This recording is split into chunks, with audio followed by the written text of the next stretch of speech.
नमस्ते प्रणाम। हम किरण शर्मा। हम मंजू शर्मा अपना यूट्यूब चैनल पर स्वागत करै छी। नमस्ते प्रणाम सब दीदी भाईजी के प्रणाम, सब यूट्यूब फैमिली के प्रणाम, जते दाई माई दीदी चाची सुनबी सब गोटन के प्रणाम करै छी। हमरा सबके तखन आवाज नहीं निकल रहा है कि केहन दर्द भरा गीत गावे जा रहल छी बेटी विवाह के। और हम दुनू देवरानी जेठानी बहुत प्यारा बहुत दर्दनाक गीत गावे जा रहल छे। बेटी विवाह गीत छे और खास कर कन्यादान के ऊपर गीत छे और तिलक के ऊपर सेहो छे गीत। खास कर जे सब तिलक लेवे वाला छे जरूर बेटा वाला से हाथ जोड़ के विनती करै छी कि बेटी वाला साथे दहेज नहीं, बाप भाई नचार भ जाय छे दहेज के आगा। और बहुत दर्दनाक गीत से यहाँ सब जरूर सुनब और कमेंट करके जरूर बताएं गीत के किनका सबके पसंद पड़ल किनका सबके नहीं।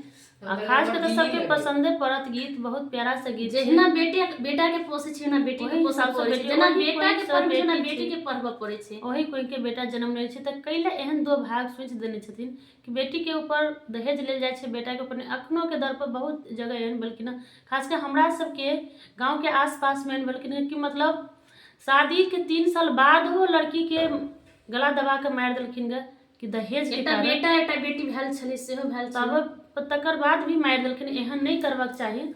आई हम दुनू देवरानी जेठानी गाबि रहल छी तिलक के ऊपर गीत और बहुत प्यारा सा गीत जरूर हाथ जोड़ के विनती कर छी कि किनको बेटी छै ओहो बहुत कठिन से पोस पाल के जवान करके अहाँ के अपना दिल के टुकड़ा दऽ दै छथिन, लेकिन फिर भी अहाँ सब बेटी के बेटी नहीं समझ के अहाँ सब मार दै छी। एहन नहीं कोई करू।